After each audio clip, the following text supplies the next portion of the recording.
गिरिराज तारा न मनथी सहु जीव सुखड़ा पामता। गिरिराज तारा स्मरण थी सहु दुख लड़ा विरामता। आनंद गिरी तुझ नाम छे आनंद अक्षय आपजे। गिरिराज वंदी वीनवु मुझ पापने सड़गावजे। सहु पापने सड़गावजे। चक्रवत परिवर्तन ते सुखानी च दुखानी च। चक्र की तरह ये सुख और दुख घूमते रहता है, कभी सुख कभी दुख, कभी दुख कभी सुख, कभी हंसना कभी रोना, कभी धूप कभी छाव, कभी खुशी कभी गम, कभी संयोग कभी वियोग, कभी चढ़ती कभी पड़ती, कभी सब कुछ सही चल रहा है तो कभी सब कुछ उल्टा पुल्टा हो रहा है। इन सब की वजह है सत्कर्म और दुष्कर्म। और सत्कर्म का फल ही होता है सुख, दुष्कर्म का फल होता है दुख। सत्कर्म करते हैं तो उससे पुण्य का बंध होता है, पुण्य से हमें सुख की प्राप्ति होती है। दुष्कर्म करते हैं उससे पाप का बंध होता है और पाप से ही हमें दुख की प्राप्ति होती है, हम दुखी बन जाते हैं। आज सारा विश्व सुखी बनने के लिए प्रयत्नशील है, सभी को सुख की कामना है, चाहना है, और वो सोच रहा है 5 इंद्रिय जो हमें मिली हुई है, स्पर्शनेन्द्रिय यानी कि स्किन, रसनेन्द्रिय यानी टंग, घ्राणेन्द्रिय यानी नोज, चक्षुरेन्द्रिय यानी कि हमारी आईज आंखें, और श्रोत्रेंद्रिय यानी हमारे ईयर्स, ये जो 5 ऑर्गन्स, जिसको 5 ऑर्गन्स, ये 5 इंद्रिय जो हमें मिली है ना, इन 5 इंद्रियों को सुख की चाहना है। उसमें भी अगर हमें मन पसंद नहीं मिलता है तो हम उसमें दुखी हो जाते हैं। बहुत बदबू आती है तो हम दुखी बन जाते हैं, सुगंधीदार वातावरण खुश हो जाते हैं। हमारी मन पसंद अगर कोई खाने की, अगर कोई मिठाई फरसान बना है तो हम खुश हो जाते हैं, अगर वो नापसंद है तो हम दुखी हो जाते हैं। कोई अच्छा दृश्य देखने को मिले हम खुश हो जाते हैं, हम सुखी हो जाते हैं। वही अगर हमें कोई ऐसा कद्रूपा कोई व्यक्ति सामने मिल जाए तो हम दुखी हो जाते हैं। कोई अच्छा संगीत बजता है तो हम सुखी हो जाते हैं। कोई ढप ढप ढप बजाते हैं तो बोलते हैं ए यार बंद करने है, मेरा दिमाग फट रहा है। हम नाराज हो जाते हैं, हम दुखी बन जाते हैं। यानी सुख दुख, रति अरति, पसंद नापसंद, राग और द्वेष, ये सभी अनादिकाल से चल रहा है और हम भी उसमें फंसे हुए हैं। स्वाभाविक है कि जैसे कि डनलप की गादी होती है ना, जिसे हम मराठी में मऊ मऊ गादी असते ना, बहुत पोची पोची गादी होती है, एकदम मखमल जैसी शैया होती है, तो उसमें हमको सोने की ज्यादा इच्छा होती है, क्योंकि उसमें न स्पर्श का सुख रहा हुआ है। वो जो स्पर्श है वही अगर हम संथारा के ऊपर सोते, ब्लैंकेट के ऊपर सोते, हम जमीन के ऊपर सोते हैं ना, तो हमको ज्यादा नींद नहीं आएगी। क्यों? क्योंकि वो स्पर्श का सुख ही नहीं है उसमें। संथारा जो होता है वो कर्कश होता है और डनलप की गादी बहुत मखमली होती है, इसलिए हमको ज्यादा उसका आकर्षण होता है, ज्यादा नींद आ जाती है। इसलिए गुरु भगवंतों को, साधकों को ऐसी शैया पे सोने के लिए भगवान ने मना कर दिया कि नहीं, अगर आपको आत्म साधना करनी है ना तो आप कर्कश ऐसी चीज के ऊपर आप सोना पसंद करो, ताकि आपको ज्यादा नींद ना आ जाए, आप प्रमाद में ना हो जाओ। और इसलिए स्पर्श का सुख डनलप में रहा हुआ है और इसीलिए हमको उसका आकर्षण होता है, हमें पसंद है। अभी रसगुल्ले का नाम भी मैं लूंगा ना तो सबके मुंह में पानी छूटेगा, गुलाब जामुन, जलेबी, सबके मुंह में पानी छूटेगा। क्यों? क्योंकि वो आकर्षण है, उसमें रसना का आकर्षण है। हाँ, वही अगर मैं बोलूंगा पत्थर, कंकर, मिट्टी, तो कभी मुंह में पानी नहीं आएगा। मिर्ची, कभी मुंह में पानी नहीं आएगा। लेकिन वही अगर हम मिठाई का नाम लेते हैं, मंचूरियन का नाम लेते हैं, कोई ऐसे कोई भी फरसान का नाम लेते हैं, हाँ, तो तुरंत हमारा मन आकर्षित होता है, मुंह में से पानी छूटने लगता है, क्योंकि उसमें एक रसना का सुख रहा हुआ ऐसे हमको लगता है। कोई भी अब फूल को आप जब आप सुगंध लेते हैं, फूल की सुगंध लेते हैं, आप कोई परफ्यूम की सुगंध लेते हैं और उस समय भी आपको उसका एक आकर्षण होता है, हाँ हाँ क्या मजा आ गई। धूप अगरबत्ती ये सब हम क्यों लगाते हैं? बहुत अच्छी सोडम आती है, सुगंध आती है, हम खुश हो जाते हैं। तो उसका भी अगरबत्ती का, धूप का, परफ्यूम का एक आकर्षण है, क्योंकि उसमें पता है कि उसमें नाक का सुख रहा हुआ है। किसी व्यक्ति को जो बहुत रूपवान है या कोई ऐसा दृश्य है जो बहुत सुंदर है, उसे देखने का मन आकर्षण होता है, क्योंकि उसमें वो आंखों का सुख रहा हुआ है। किसी को ऐसे लगता है किसी को देखते रहे, किसी का बहुत ज्यादा रूप होता है ना, बार बार हम उसे देखते रहते हैं। क्यों? क्योंकि उसमें हमारे आंखों को सुकून मिलता है, हमें आंखों का सुख प्राप्त होता है, ऐसे महसूस करते हैं। और वैसे एक संगीत के लिए भी, अगर मनपसंद संगीत बज रहा है, कोई अच्छी फ्लूट वगैरह बज रही है, ऐसे लगता है कि बस हम सुनते रहे। जिसको जो संगीत पसंद, बस उसको वो संगीत सुनने का बहुत मन होता है, क्योंकि उसमें उसको कान का सुख मिलता है। तो हर चीज का आकर्षण है। हमको टेप रिकॉर्ड भी अच्छा लगता है, हमको टीवी भी अच्छा लगता है, हमको मोबाइल भी अच्छा लगता है, हमें परफ्यूम भी अच्छा लगता है, हमें रसगुल्ले, गुलाब जामुन, मिठाई भी अच्छी लगती है, हमको डनलप की गादी भी अच्छी लगती है, हमको कोई अच्छा कपड़ा हो तो वो भी उसको हाथ लगाना, स्पर्श का सुख है तो वो भी हमें अच्छा लगता है। हर चीज के पीछे एक आकर्षण है, क्योंकि उसमें कोई ना कोई सुख रहा हुआ है। लेकिन मैं आपको एक सवाल आज पूछना चाहता हूं कि जब कल मोदी जी ने जब डिक्लेयर किया कि अब हम हिंदुस्तान के लिए 20 लाख करोड़ का पैकेज डिक्लेयर कर रहे हैं, 20 लाख करोड़, किसको कहते हैं 20 लाख करोड़? बोलो ये सुनने के बाद आपके मन में क्या भावना थी? शायद कई लोगों ने सोचा हुआ 20 लाख करोड़ अगर मेरे नाम से मोदी लिख दे तो मेरे तो बेड़ा पार हो जाएगा। चलो 20 लाख करोड़ नहीं तो कोई बात नहीं, लाख निकाल देते हैं, 20 करोड़ भी अगर मोदी जो दे देना तो मैं तो खुश, मैं तो नाचने लगूंगा। चलो 20 करोड़ भी जाने दो, 2 करोड़, अरे 2 करोड़ भी नहीं तो 20 लाख, 20 लाख में 2 लाख भी अगर सबके अकाउंट में ट्रांसफर अगर मोदी जी कर दे तो भी हम नाचने लगेंगे। क्या बात है, बैठे बैठे धंधा नहीं है, दुकान बंद, ऑफिस बंद, फैक्ट्री बंद, सब कुछ बंद, लेकिन देखो मोदी जी ने बैठे बैठे हमें 2 लाख रुपए ट्रांसफर कर दे। 2 लाख भी जाने दो, 20,000 भी ट्रांसफर करें ना, अरे 2,000 भी हमें देना तो भी हम नाचने लगते, हम पागल हो जाते हैं। हमें तो 20 रुपए की प्रभावना भी मिलती है ना तो भी हम पागल हो जाते हैं। तो ये 20 लाख करोड़ की बात ही क्या करनी। तो मेरा ये कहना है कि ऐसा क्या है इस नोट के अंदर, ये 2000 की जो गुलाबी नोट को देखकर हम बहुत खुश हो जाते हैं। मैं पूछना चाहता हूं कि इस 2000 की नोट में ऐसा कौन सा सुख रहा हुआ है कि जिसको देखकर और हमें आकर्षण होता है? क्या वो 2000 की नोट को आप जेब में से निकालो, पर्स में से निकालो, आज आप एक प्रयोग करो घर में बैठे बैठे, उस नोट को निकालकर और आप 2000 की नोट का स्पर्श करो। स्पर्श, क्या उसमें स्पर्श का कोई सुख है क्या?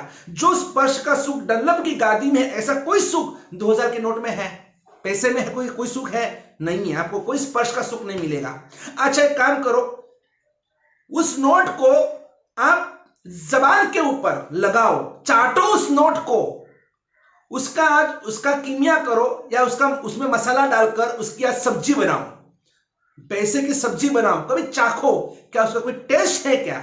नहीं, कोई टेस्ट नहीं है। आप सिर्फ जीभ पर आप लगाएंगे ना, जैसे रसगुल्ला से एक आनंद और खुशी मिलती है, वो 2000 के नोट अगर आप जबान के ऊपर लगाएंगे, क्या उसमें रसना का सुख है? नहीं है। आप उसे सूंघो, उस नोट को सूंघो, क्या उसमें सुगंध है? नहीं है। चलो उस नोट को सामने रखो, क्या आप में उसे कोई रूप दिखता है? दिखेंगे तो हमारे गांधी बापू दिखेंगे, जिसका कोई रूप नहीं है, बस वो हमारे फादर ऑफ द नेशन कहते हैं और हम मानते हैं, वो अहिंसा के पुजारी थे।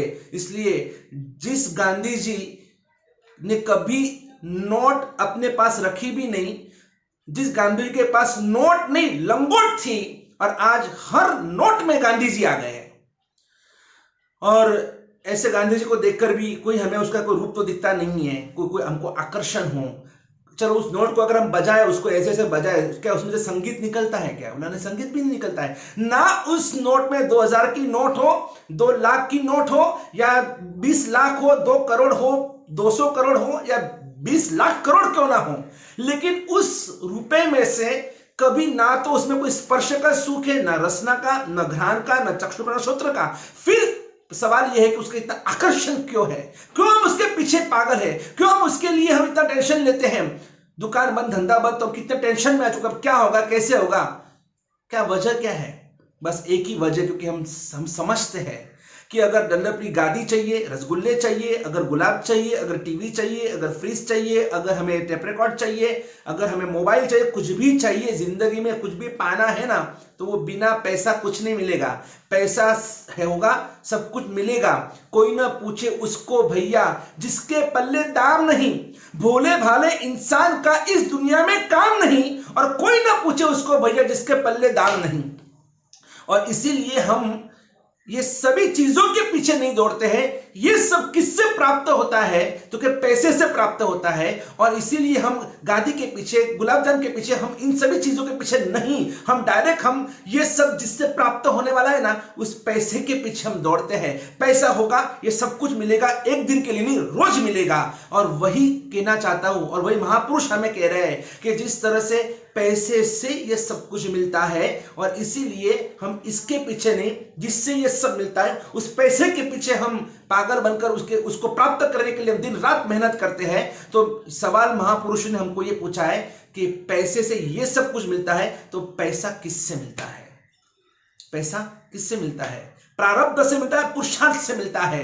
तो समझ लेना, प्रारब्ध से ही पैसा मिलता है। पुरुषार्थ तो वो जो मजदूर होता है, मजदूर होता है, वो कितनी मेहनत करता है, कितनी कड़ी मेहनत करता है। तो भी देखो इंजीनियर कितना कमा लेता है, वो जो मालिक होता है, जो कॉन्ट्रैक्टर होता है, कितना कमाता है, और मजदूर कितना कमाता है। रोज इतनी मेहनत करने के बाद भी उसके नसीब में 100, 200, 500, 1000 रुपए होते हैं। और इंजीनियर के नसीब में जो रसोईया होता है ना, वो रसोईया, अब देखो जो वेटर्स वगैरह होते हैं, कितनी मेहनत करते हैं, सुबह 4 बजे से कितनी मेहनत, लेकिन कमाता कौन है? तो कॉन्ट्रैक्टर जो होता है, जो मेन जो रसोईया होता है, वो कमाता है। यानी इसका मतलब ये हुआ कि प्रारब्ध में अगर पैसा लिखा है ना, अगर पुण्य में अगर पैसा लिखा है, आप कोयले में भी हाथ डालेंगे तो उसमें से भी हीरे निकलेंगे। और अगर आपका प्रारब्ध नहीं है, आप हीरे की खान में भी हाथ डालेंगे ना, तो उसमें से भी कोयला ही निकलेगा। यानी मेहनत पैसे के लिए नहीं, पैसा जिससे प्राप्त होता है, ऐसे पुण्य के पीछे मेहनत करनी चाहिए। और पुण्य किससे प्राप्त होता है? तो पुण्य प्राप्त होता है देव गुरु के आशीर्वाद से, देव गुरु की भक्ति करने से, आराधना करने से, शुद्ध मन से, धर्म की क्रिया करने से, सभी की सेवा करने से, सभी की रक्षा करने से। हर जीव को अपना मानने से पुण्य बढ़ता है। अन्न पुण्य, जल पुण्य, वस्त्र पुण्य, वस्ति पुण्य, आसन पुण्य, मन पुण्य, वचन पुण्य, काय पुण्य और नमस्कार पुण्य। ये 9 पुण्य जो है ना, जबरदस्त है। आपके पास अन्न है, आप में से जितना दूसरों को दे सको वो दो। आपके पास जल है, आप में से आप जितना शेयर कर सकते हो उनको जल पिलाओ। खुद प्यासे रहकर भी दूसरों की चिंता करो। मैं बार बार, मेरा प्रवचन इसी के ऊपर होता है। आप स्वार्थी नहीं, आप परमार्थी बनो, आप सर्वार्थी बनो, आप खुदगर्ज कभी मत बनो। पुण्यानुबंधी पुण्य कमाने का यही एक तरीका है कि आपके पास आहार है, आप आहार दो। आपके पास पानी है, पानी दो। आपके पास वस्त्र है, आप वस्त्र दो। आपके पास रहने के लिए मकान है, आप शेयरिंग कर सकते हैं, किसी को आपके घर में रख सकते हैं, या आप उसको ओटला भी दे सकते हैं। आप उसको जगह दो रहने के लिए, आप उसे औषध दो, आप उसे मेडिकल सहाय करो, आप एजुकेशन सहाय करो। आपसे जो हो सके, और कुछ नहीं आपके पास, कम से कम मन से तो आप सबका भला सोच सकते हैं। मन से तो आप भगवान को प्रार्थना कर सकते हैं कि भगवान सभी की रक्षा करो, हे परमात्मा सभी का कल्याण करो, सभी का मंगल हो। और यही भावना जितनी आप ज्यादा से ज्यादा, प्रैक्टिकल और थियरिकल दोनों आपको साथ में लेकर चलना होगा। जो होवे मुझे शक्ति ऐसी, सभी जीव करूं शासन रसी, ये थियरिकल बात है। और भगवान ने थियरिकल प्रैक्टिकल भी किया उन्होंने। तो उन्होंने 11,80,000 और 645 मासक शमन किसके लिए की? परमात्मा ने। किसके लिए? हम सभी के उद्धार के लिए, हम सभी के आत्मा कल्याण के लिए। भगवान महावीर स्वामी ने नंदन ऋषि के भव में इतने सारे मासक शमन किए। हम वही करना चाहते हैं, हमसे जितना हो सके। देखो, सुख देने से सुख मिलता है, दुख देने से दुख मिलता है। जैसी करनी वैसी भरनी। As you sow shall you reap. आपने जो बोया होगा ना, वही निकलने, वही उगने वाला है। आपने अगर कांटे बोए तो आप बोलेगा अभी मुझे आम चाहिए, तो आम नहीं मिल सकता है। और अगर आपने आम बोया है, आपने गोटी बोई है, तो आपको कभी कांटे नहीं मिलेंगे। आपने जो बोया वही मिलने वाला है। तो क्यों ना हम किसी का भला सोचे। भला सोचेंगे तो भला होगा, कर भला तो होगा भला। और यही भावना हमें रखनी है। बस आज हम आनंदगिरी, हमारे गिरिराज का नाम है आनंदगिरी, तुझा नाम अच्छे तो आनंद अक्षय आपजे। हे गिरिराज, आपका आनंदगिरी नाम है। बस तो मैं भी चाहता हूं कि आपके पास आने वाला हर व्यक्ति, हर पशु, हर पंखी, हर मनुष्य, वो देशी हो या विदेशी हो, हर किसी को आनंद आनंद होना चाहिए। लेकिन आज हमारे शत्रुंजय की, हमारे पालिताना की हालत, स्थिति यह है कि वहां हम पिछले कई सालों से हम देख रहे हैं कि वहां आने वाले यात्री भी परेशान है, वहां जो वहां का स्टाफ है वो भी परेशान है। कई हमारी वजह से वो परेशान है, उनकी वजह से हम परेशान हैं। ये जो परेशानी है ना, हमारे पालिताना में, हमारे दादा के धाम में, ये कोई परेशानी होनी ही नहीं चाहिए। वो तुमने शत्रुंजय की बात, बाकी आज पूरा हिंदुस्तान परेशान, पूरा विश्व परेशान है। आज सिर्फ पालिताना की बात नहीं है, आज पूरा विश्व परेशान है। क्या होगा भविष्य में, क्या होगा, क्या होगा, क्या होगा। बस आप जितना पॉजिटिव वाइब्रेशंस लोगों को देंगे, दूसरों को देंगे, it reflects back to you. आप दूसरों का अच्छा सोचे, सब सुखी हो, कोई बीमार ना हो, किसी को कोरोना ना हो, किसी को कोई तकलीफ ना हो, सबको अपने अपने योग्यता के अनुसार सबको आहार, पानी, वस्त्र, पात्र, सब कुछ सब मिल जाए, कोई दुखी ना हो। हमारे कितने सारे गरीब लोग ट्रेन की पटरी के नीचे कट गए।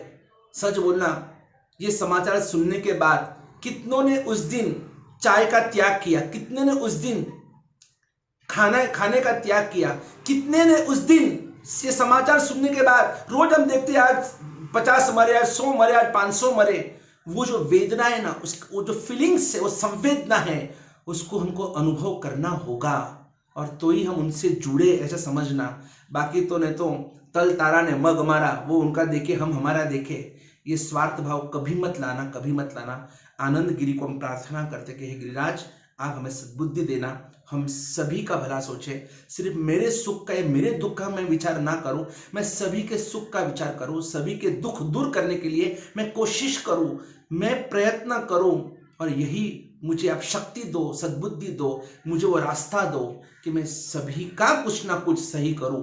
हे गिरिराज, मेरी विनंती को स्वीकार करो, यही मंगल भावना। जय गिरिराज, जय Adinath. Please subscribe our channel Virag Kranti Vani and press the bell icon.